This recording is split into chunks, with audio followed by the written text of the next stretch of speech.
everybody. My name is Steve McClellan, and I'm here with my old college buddy, going on 30 plus years, Sean Foudy. And today we're going to talk a little bit about why Bob Dylan did not suck in the 80s.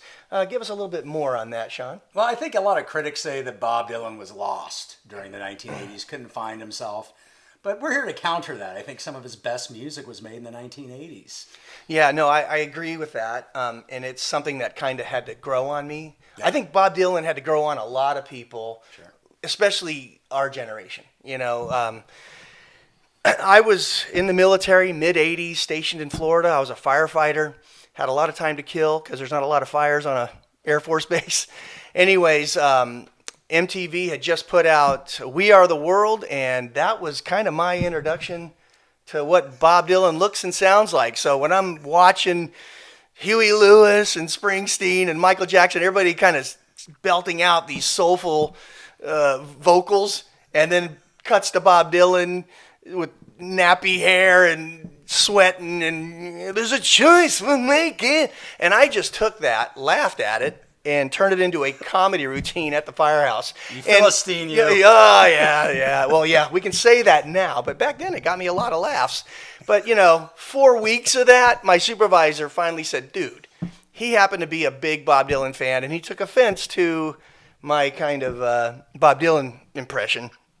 And so he's like, we're getting off shift this morning, we're going to the record store, and I'm going to enlighten you on who Bob Dylan is. That's awesome. Yeah. You kind of need a guy like that when you're younger to show you the way. Well, and I'm hoping we're those guys to people that might stumble upon this podcast.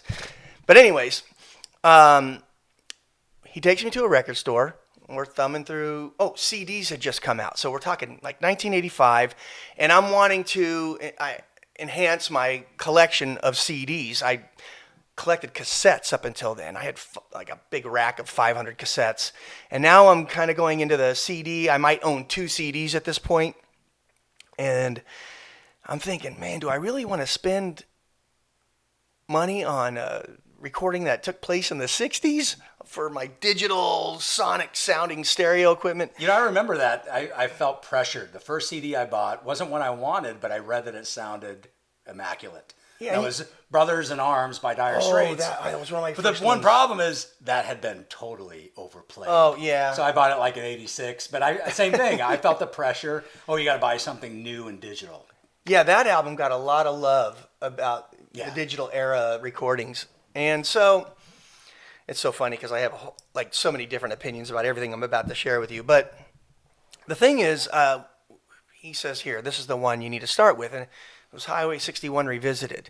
So I bring it back to the barracks. I put it on into my CD player. I start to play it. And man, I liked it. It grabbed me right away. And his voice is sounded different in the 60s. And he kind of goes through all these little vocal changes every 4 or 5 years. And I'm thinking, no, this is kind of cool. And the lyrics grab me. And it made me want to kind of do more with this. The Dylan's Empire Burlesque ends up coming out around that time as well. And since that is in the digital era and a modern recording, I'm thinking that's going to be my next Dylan album because I really want to use my stereo, the modern technology. So those 2 CDs are the ones I started Dylan with. And, I fell in love with Dylan. He's now my favorite singer-songwriter, and he's my favorite artist, point blank, next to the Beatles.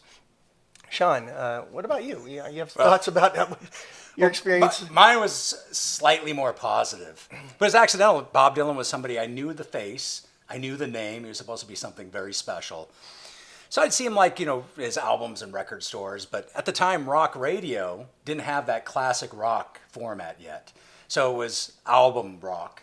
Mostly arena rock. Every now and then they'd play older stuff like the Stones were hot because of Tattoo You, The Who. They'd still play some Beatles, but you never heard Bob Dylan on album rock stations. So I hadn't really heard a Bob Dylan song. So I'm 14 years old. I'm slowly getting ready for high school, probably not wanting to go. MTV was new at the house. And all of a sudden this video pops up that unlike any other video I'd ever seen. It was Joker Man by Bob Dylan. And it was interesting. It was this kind of a moving art gallery. And so they would show an image of a prehistoric fertility goddess. Then they go to like Moses by Michelangelo, and then they jump to something from Pablo Picasso. And then there were also images from the 20th century, and they were always paired with lyrics. So the lyrics were on the screen as well. So they had Muhammad Ali, they had John F. Kennedy, they had Martin Luther King, heroes. Right. And then all of a sudden, Adolf Hitler pops up on the screen, and the line, I might screw it up a little bit, but I think the line is, "A manipulator of crowds, you're a dream twister." And then all of a sudden there's a mushroom cloud that appears next. So I was just blown away. The music was kind of mystical, kind of magical, ambient. The voice sounded perfect to me. And I think it was the right Dylan song for me to be introduced to, because at the time I was listening to very slick music, you know. And that is a slick sounding record. You've got Mark Knopfler on guitar. Yeah. Sly and Robbie, reggae greats, gave it that kind of Caribbean feel to it, because, you know, at the time Eddie Grant's Electric Avenue was popular, and you remember the musical Youth Past the Dutchie. Yeah. So all of that lined up. So it really was a slick sounding Bob Dylan song. And so for me, I thought, wow, it was kind of like a taste of something special, because again, I was listening to Van Halen, I was listening to Foreigner, Journey, nothing wrong with those bands, but I knew that was something else. It was almost like a peek into something that was greater.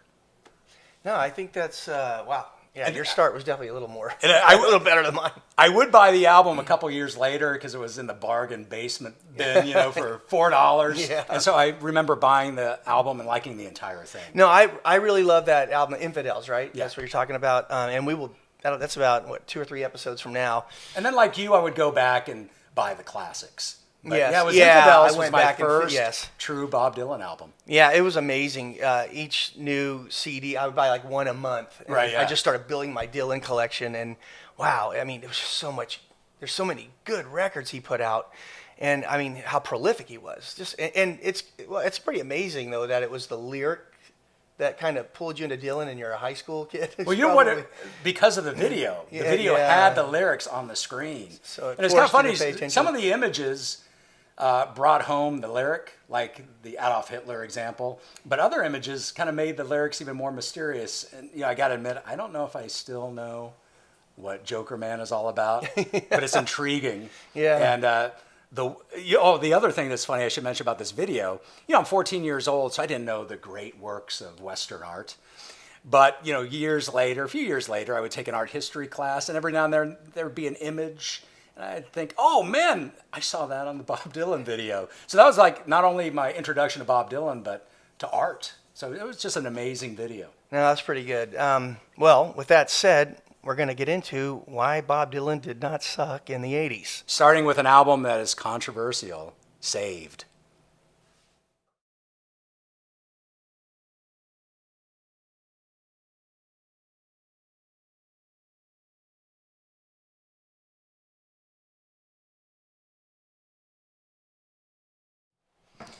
So yeah, you know, Bob Dylan, 1980s, not afraid to disappoint. Yeah. And he did. He did disappoint when he came out with Saved. And I was just wondering, what was the first time you heard anything from Saved?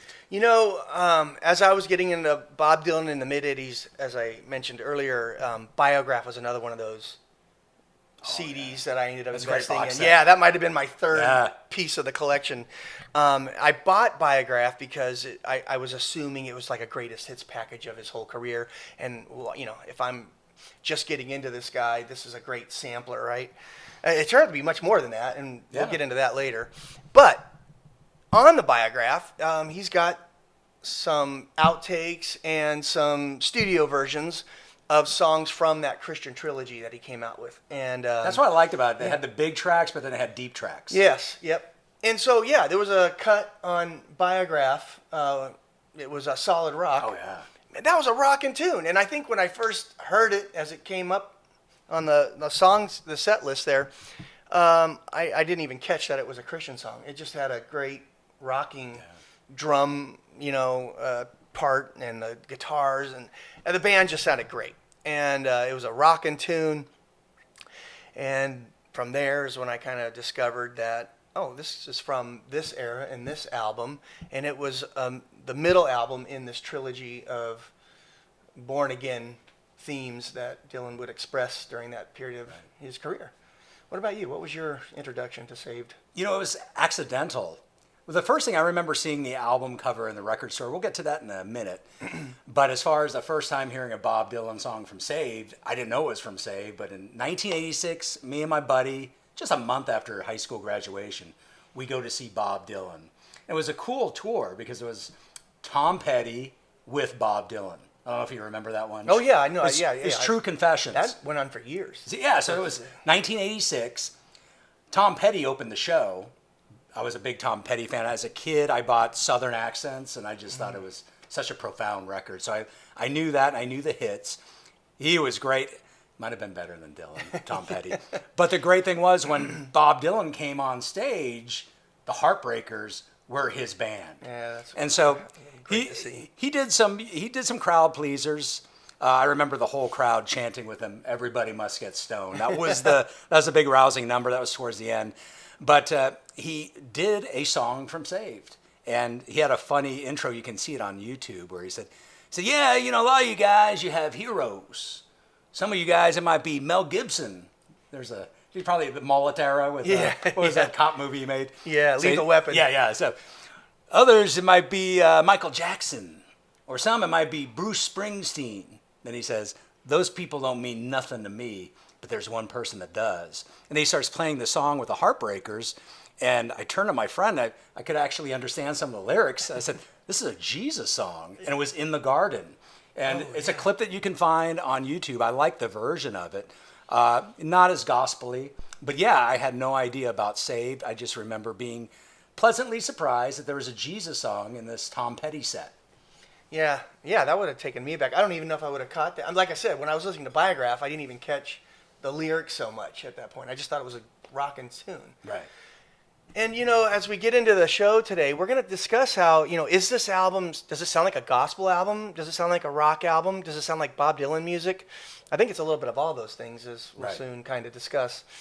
And, you know, oh, go ahead. And then we can jump to the cover. Yeah, well, let's jump to the cover now.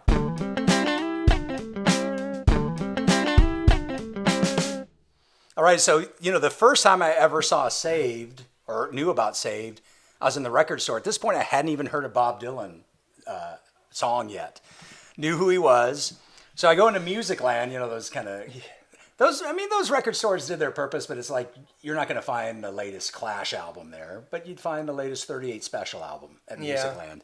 But they would do displays for new records. And so I'm walking in there, and all of a sudden I see this, and I was taken back because, you know, at that point of time, you had album covers like Head Games, Foreigner, you know, kind of suggestive album covers, Love Gun by Kiss, Virgin Killers by Scorpions. Not exactly kid-friendly place, the record store sometimes. But then I saw this religious album cover, and, you know, I was going to Catholic school at the time, and I thought it was kind of cool, kind of neat. Wow, okay.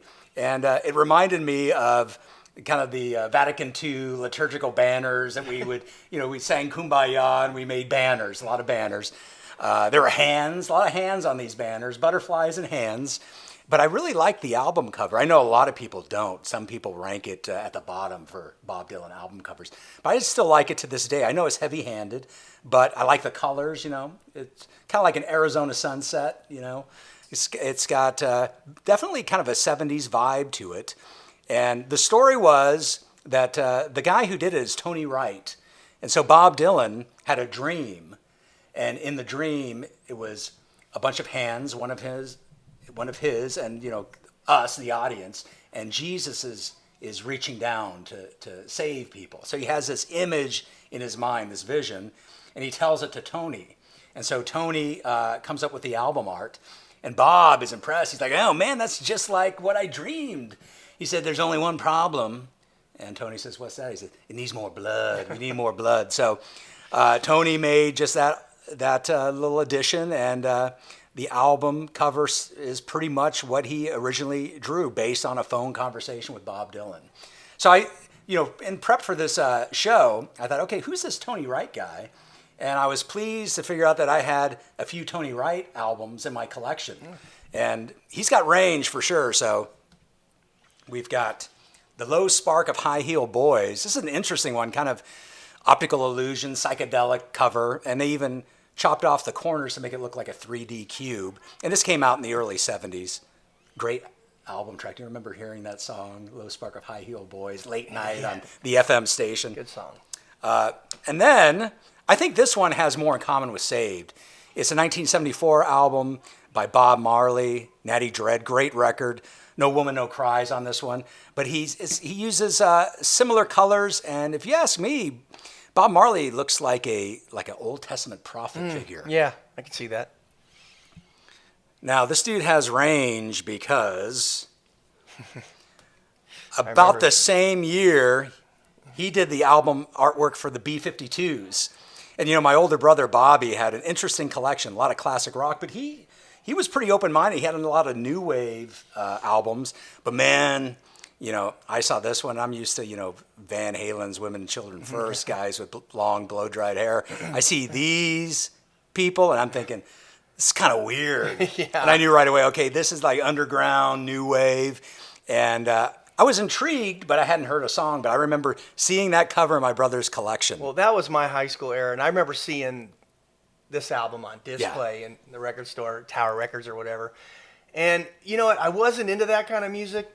I would be later, but I would not be the later time. as well. So I was never gonna even dabble in the listening station on something like this. But I remember it making the record store feel joyous. Like there's something about certain album artwork that just you walk in the store and it's like a kid in Toys R Us. Right, I'm with you. Yeah. It's got kind of a Jetsons vibe. Yeah. It's retro Yep, and futuristic at the same time. So yeah, I do like that record. And they were huge in Athens and one of our favorite bands. We're going to have to do a series on REM, but they really started that Athens music underground movement. Now, this next piece I wanted to show you is kind of a gutless move by the record company. This would be the cover of the CD that I bought. So from what I understand, the later album pressings and the CD had this one, and I think it was pretty obvious why. Maybe people were put off by the religious album cover, so they came up with something. It's not ugly, but it's a little pretty more bland. neutral. It's kind of a wimpy cover, if you ask me. Well, and I thought that was the cover, and I thought the one with the hands was the bootleg or like some Denmark pressing. Right. So I thought this was the album cover, and I wasn't really paying attention whether I liked it or not at the time. But yeah, this was one of the later CDs that I added to the collection. I had to go through Blonde on Blonde and Blood on the Tracks and Freewheel, and there was a lot of albums I was going to get before I started getting into the Christian trilogy. But yeah, I mean, and it's for me.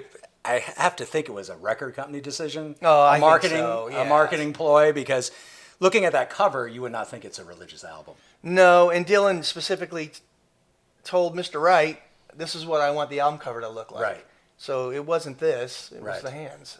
What do you think of the album cover overall? I actually do like it, and I was probably more indifferent before we started to discuss that we were going to put a podcast together on this album, and having multiple discussions with you and what you were going to bring to the show. I started kind of seeing it your way. I like how it really. I mean, there's too many album covers that have nothing to do with the content of the album. Right. Yeah. And I like, when I was younger, when I was in high school and I got headphones on and I'm laying in my bed, staring at album covers was like part of the listening experience. And if the album cover was That's a good point. Yeah, you would. You'd put on the headphones and you'd stare at the liner notes. Which is where cassettes kind of cheapened that yeah, experience, right? At least CDs were bigger than cassettes. True. And they had booklets. But yeah, album covers had liner notes and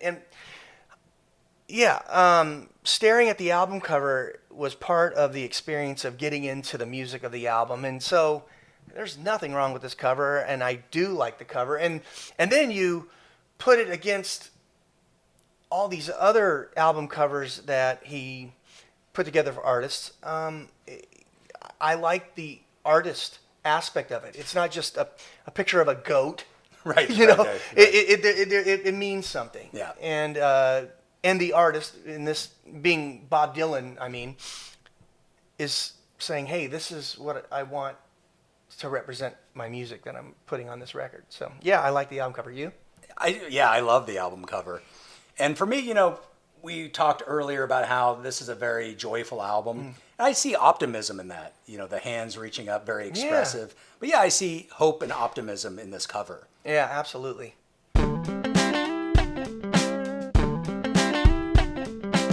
For this next segment, we're going to get into the inspiration, the muse, what was going on with Dylan to get him to start writing music like this. And, I just want to kind of back up a little bit with my own personal experience. I went through like a 20-year period of being in the dark, thinking I needed X, Y, and Z to fill the hole that was missing. And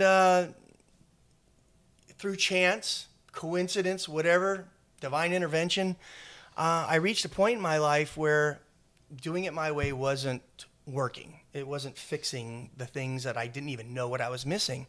And I ended up stopping by at the front office of a church that was getting built. It's a Catholic church. And I got to meet the priest, and he gave me some books to read. And, I wasn't even going to Mass yet. I just would pop in, and we would discuss a couple chapters. And it started to fill in those holes. And I kind of went from this 20-year dark ages period of my life and entering this enlightened period of my life. And then that led to me going to Mass and getting some of the sacraments and feeling much more satisfied internally. And I want to say that this is kind of an experience that maybe Dylan was, feeding off of, because he also went through this kind of life of debauchery for a big chunk. Yeah.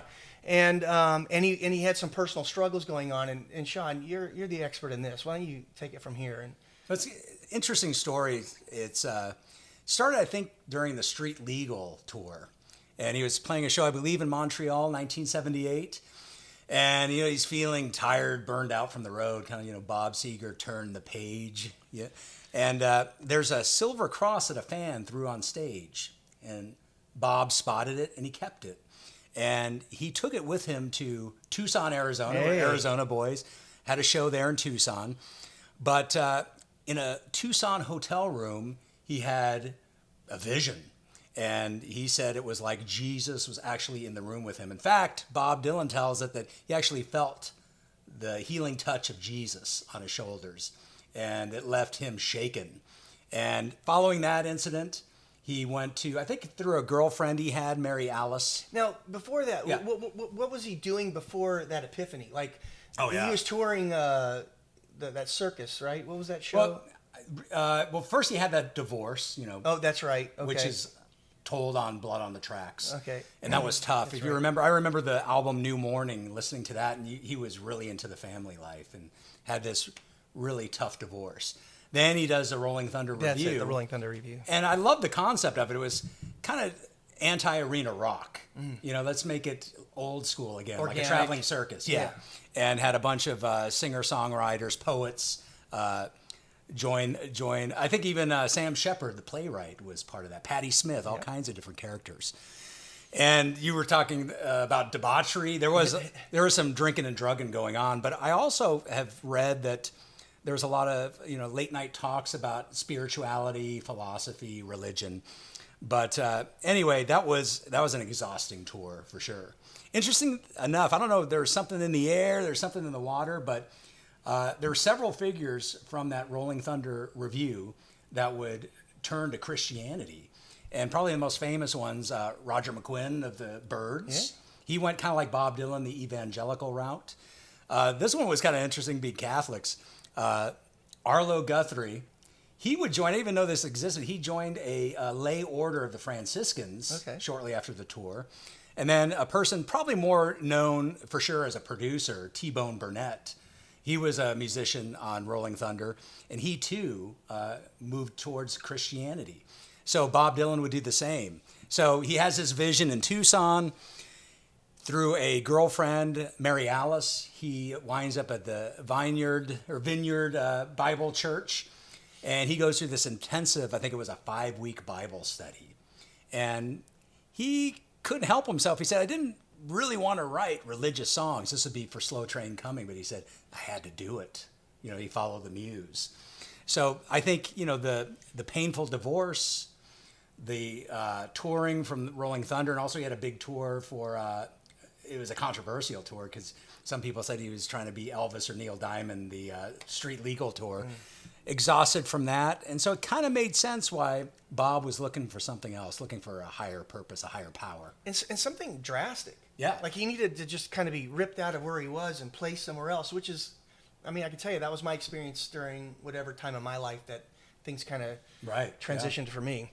By the way, I just remembered Jacob Dylan. I heard a podcast interview with him not that long ago, and the interviewer asked him, what would you think at the time as a kid when your dad really got into Christianity? He says, well, my dad, when he gets into something, he goes all in. And that's what Bob Dylan did. He went all in for a number of years. Yeah.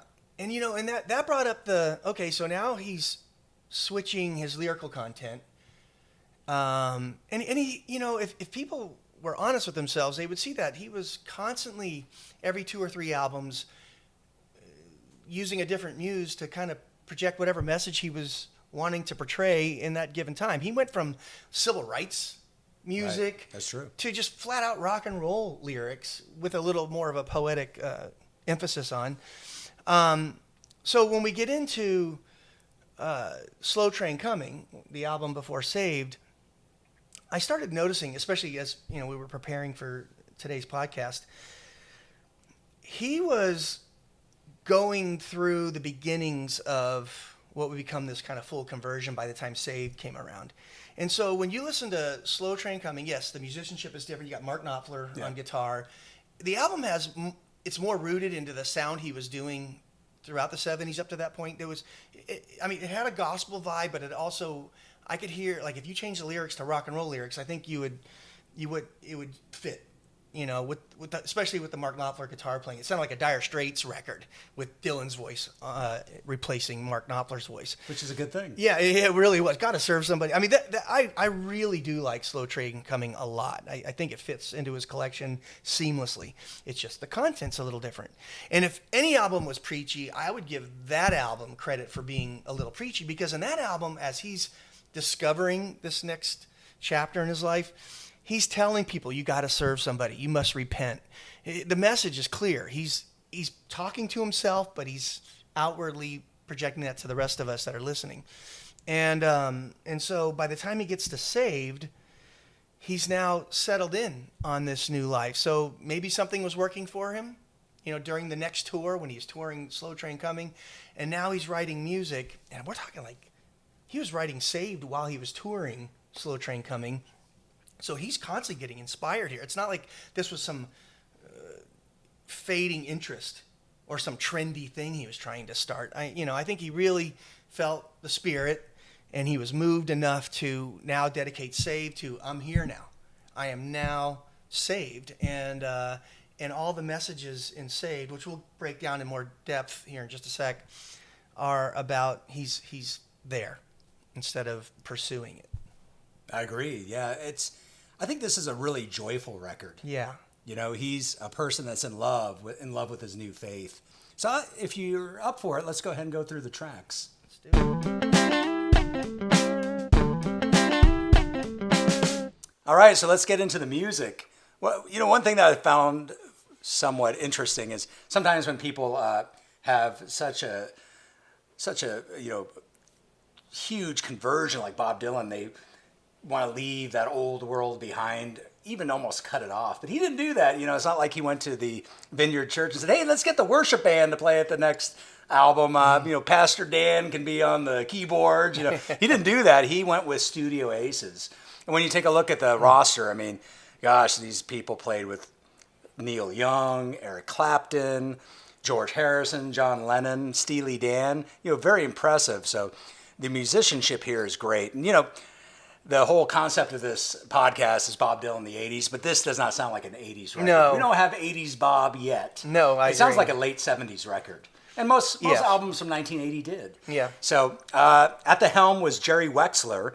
And Jerry Wexler, famous for Aretha Franklin, his work with Aretha Franklin, Wilson Pickett, Muscle Shoals, right? Yeah, He's got I was that. just gonna say Dwayne yeah, Allman. It was the Muscle Shoals group. Yeah. Yeah, so the story was Jerry Wexler also did Slow Train Coming, and he had no idea that Bob Dylan had converted, was born again. He had no clue, and neither did Mark Knopfler. But, it was Bob Dylan, so Bob came in there hot, and he was preaching. And Jerry Wexler said, Bob, look, I'm a committed atheist, have been all my life. Let's just do some music. Let's make some good music. And so they did. And he's back for this album. And, I think probably the reason why Bob went with Jerry Wexler is because of that R&B background. Because you can hear that, this rhythm and blues and gospel. Oh, here's a fact I just learned about Jerry Wexler. He worked for Billboard magazine. And back in the day, black artists, when they came out with records, they called them race records. And so Jerry's working for Billboard, and he comes up with a new name for the genre, which is rhythm and blues. Oh, that's Jerry Wexler. Yeah. I just found that out. That was his terminology. That's his terminology. So the album starts off with A Satisfied Mind, and I love the start of this album. It's very earthy. It's almost like a song you could imagine being played on a porch 100 years ago. Yeah, it's very soulful. It's bluesy, too. Yeah. But definitely gospel-y, as you mentioned. And I think what you were talking about, your own personal experience, it hits on that exactly. This idea that, Bob Dylan was not at the height of his fame, but he was a huge figure in rock and roll. And with all the tours and album sales and accolades, he felt empty.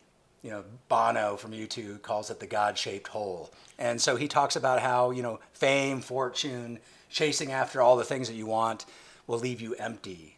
But you have to look for a higher purpose, a higher power. So I think Satisfied Mind really captures that mood. And then next, completely different feel. Goes right into the gospel with Saved, man. Yep.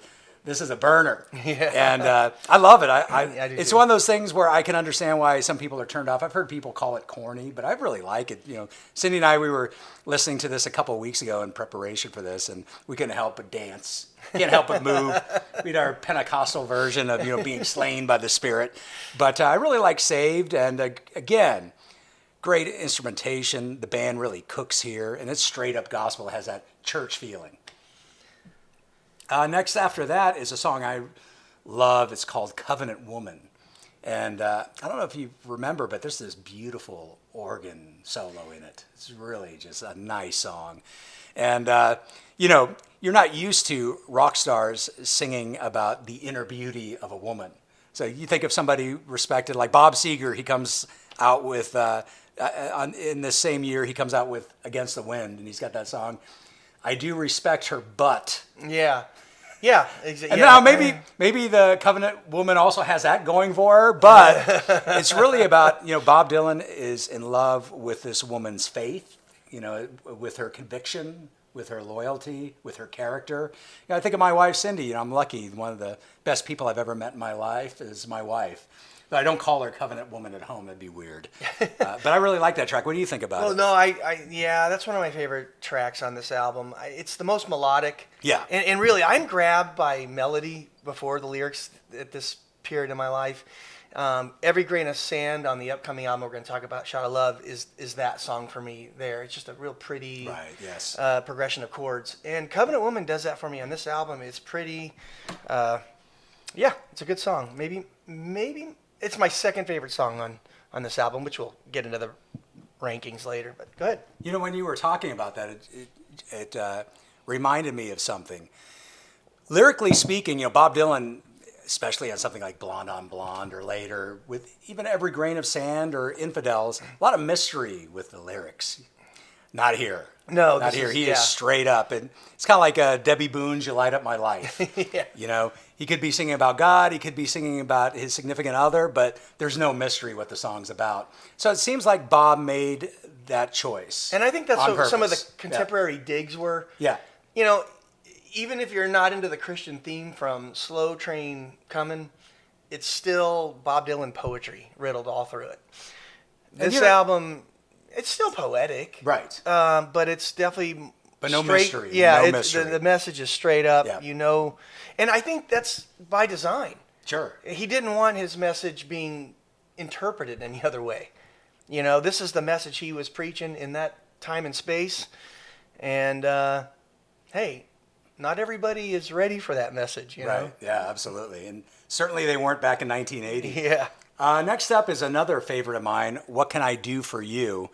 Man, the harmonica that ends the song. I don't know if Bob's ever sounded better on the harmonica. No, yeah. They're Yep. beautiful. And, you know, the interesting thing about the lyrical content of the song, you know, Bob Dylan was known as somebody that pointed out the hypocrisy of others, you know, truth to power. You think of, you know, Ballad of a Thin Man, Mr. Jones, or, you know, the person he's singing to in Like a Rolling Stone. He's pointing fingers. And his audience loved that because they felt like he certainly wasn't pointing fingers at us, the listeners. But here he's pointing a finger back at himself. And the idea is, you know, going from somebody that always challenged others to now he's challenging himself. How can I better serve? How can I be a better person? So I really like the message of this song. And again, the music is gorgeous. Absolutely. After that, we've got, oh, this is a track that you were talking about. Yeah, this is the song. And I had the same experience. Solid Rock, yeah. I too, the first time I heard it was on that Biograph box set. And I loved it. Yeah, it was one of the highlights for me. I mean, and like I said, I was already getting familiar with a lot of the common Bob Dylan stuff that the critics loved and the fans loved. This is a song I probably wouldn't even have explored if it just didn't accidentally end up on Biograph. And wow, yeah, it was rocking, man. Yeah, you know, rocking song. At the time that I heard Biograph, I was not a religious person, but I wasn't, you know, I had that Catholic background. But I wasn't turned off because the music was just phenomenal. I remember cranking it and thinking, oh, this is great. I think if anyone's unfamiliar with the song, think of Bo Diddley, that kind of Bo Diddley rhythm, and think of U2's Desire from Rattle and Hum, kind of the same thing. But it's one of the best rockers I think Bob Dylan has ever recorded. It is. Okay, now we get to side 2, and this has become my favorite song on the album, Pressing On. And I think, you know, if you're 20 and you listen to Pressing On, you're like, okay, this is a religious song.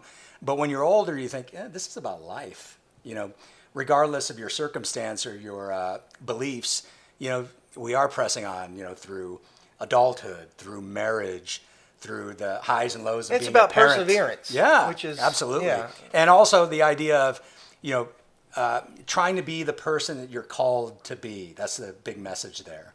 But yeah, Pressing On, I liked it the first time that I bought the record, but I have to admit, I think it was 2017, that strange Bob Dylan movie by Todd Haynes called, is it I'm Not There? I'm Not There. So it was very strange if you haven't seen it. Multiple actors play Bob Dylan at different stages. Like it starts out, 12-year-old black boy is playing Bob Dylan. Yeah, yeah. And for the Christian Bob Dylan, it's Christian Bale. And he actually sings Pressing On in the movie, but it's not Christian singing. Right. Probably a good thing. It's one of my favorite bands from Los Angeles, X. It's John Doe. And I don't know if you've heard that John Doe version recently. Yes. But man, it's powerful. And so, yeah, Pressing On has become my favorite song off the record. And even, it's the one song that, you know, after listening to the record again in preparation for the show, it's the one that keeps popping in my head. So that's a winner for me. Next up is a song that, this is the one that I heard on the Bob Dylan Tom Petty tour, In the Garden. And it's an interesting song. It's, you know, it's a narration, you know, it's the passion of Jesus. But he throws in somebody interesting, Nicodemus. Yep. And Nicodemus, if I remember right, he's the cool Pharisee. It's a great name. Yeah. He's a Pharisee who is blown away by Jesus, but he wants to keep it on the down low because he's scared of what the community will think. So he visits Jesus at night so he won't be seen. So it's kind of like Bob Dylan, you know, maybe identifying a little bit with Nicodemus, right. You know, being in the shadows. And now at this point, he's no longer in the shadows unsaved, or, you know, Slow Train Coming. And because I think Nicodemus was there to bury Jesus after the crucifixion. So he went from a character in the shadows to somebody with a very strong conviction. So it's an interesting song. I love the music, the organ again. It's a big organ piano. It really album. is. It's much more, as opposed to Slow Train Coming really featured Mark Knopfler's guitar, which brought its own Yep. energy. But yeah, the organ playing, keyboards, really sweet on this record. And I may have the dates wrong, but I was thinking because, again, one of the common misrepresentations of Bob Dylan is that, yeah, Bob Dylan got over his Christianity phase and kind of put those songs behind him. But he actually performed some of these songs as late as 2012 live. And the two that he went to in the garden, I think the last time maybe 2002, might be wrong on that. And then a song that we're going to get to that not closes the album, but Saving Grace is the last song that he performed from Saved. And that was, I think, in 2012.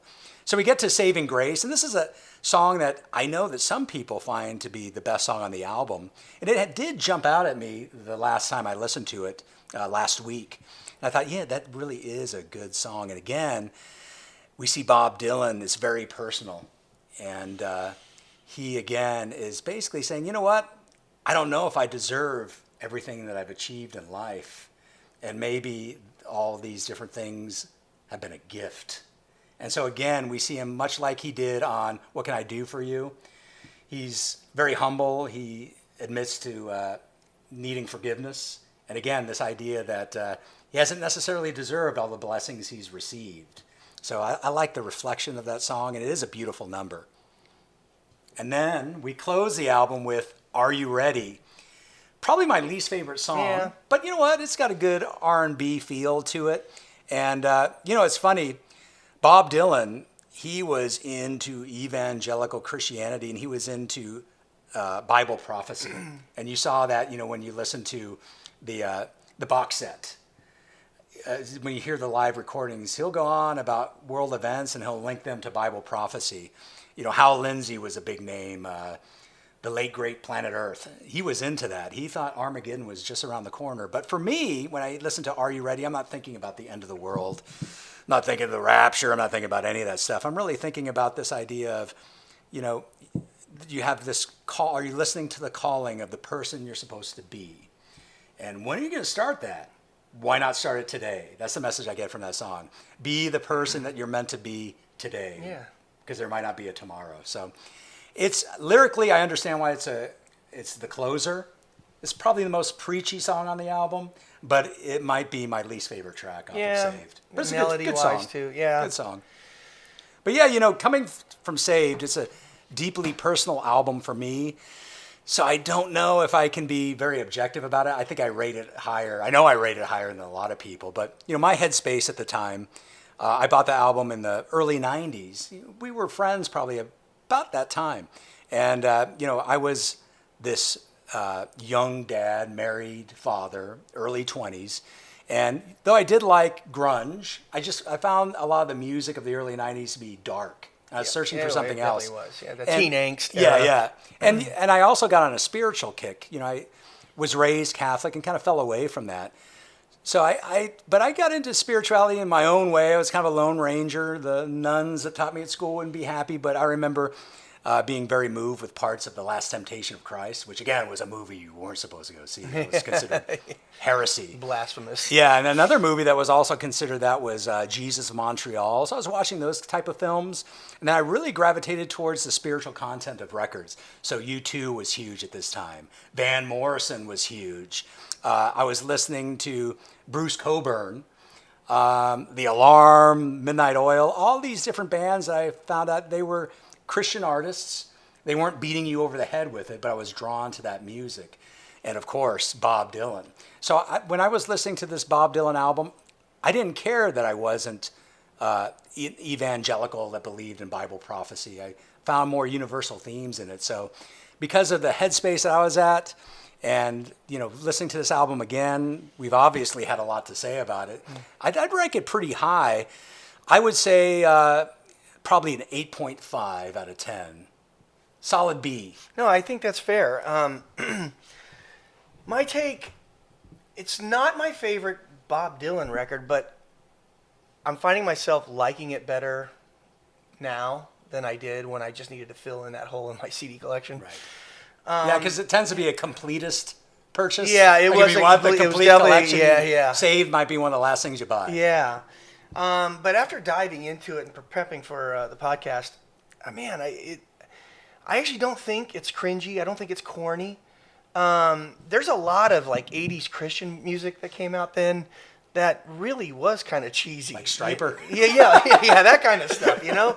Like it's too forced. Right. And to me, there's still some poetry here, even though it's straight up, this is what he's saying, this is what he means. And the musicianship, it's not glossy. It's not perfect and tight. Yeah, I think they recorded the it drums in are 5 analog. days. Yeah. It's quick time in the recording it's a studio. live concert. You know, Yeah. it's a live recording. Not literally, but it's got a feel.